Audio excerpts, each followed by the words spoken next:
La question de Clio. Bonjour Clio, tu as une question, je crois. Oui, bonjour.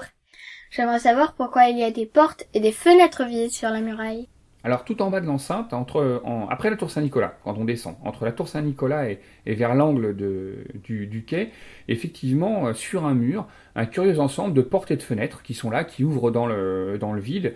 Alors tout d'abord, on se pose la question parce que qu'est-ce que c'est que c'est. On sait qu'une muraille de ville, comme de château, c'est fait pour se défendre et pour empêcher les ennemis d'entrer. Donc normalement, on ne met pas de portes et de fenêtres à l'intérieur. Alors en fait, ça, c'est le reste d'une maison. Une maison qui a été construite derrière, dans la rue Morissette. Au XVIIe siècle, en 1626 exactement, eh bien, il y a un dénommé Jean d'Aracène, qui est sieur d'Arras, seigneur d'Arras, et qui se fait construire une nouvelle maison. Et lui, il décide, comme sa maison est collée à l'enceinte, eh bien, de percer les portes et les fenêtres pour pouvoir faire entrer un maximum de lumière. Alors ça, évidemment, ça pose problème. Et notamment, on a un personnage, le procureur du roi, qui lui n'est pas du tout d'accord. Et en 1649, eh bien, il va faire un procès aux héritiers de cette famille d'Aracène en leur disant c'est pas possible, vous pouvez pas laisser des trous ouverts comme ça dans l'enceinte parce que si jamais on a une attaque, si jamais les ennemis arrivent, eh bien ils vont pouvoir rentrer.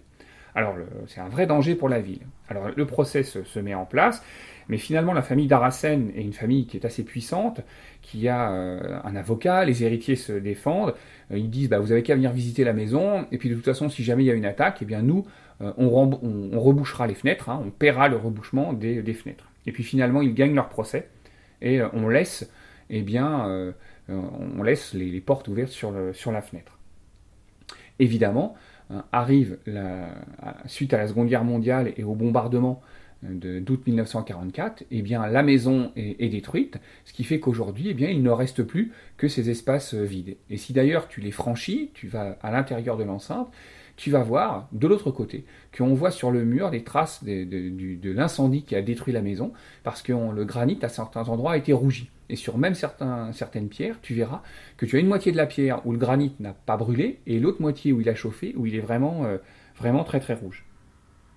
Ça répond à ta question ? Oui, merci. Au revoir Clio, à bientôt. À bientôt. La question de Clio. Avec le service valorisation du patrimoine de la ville d'Elbeuf.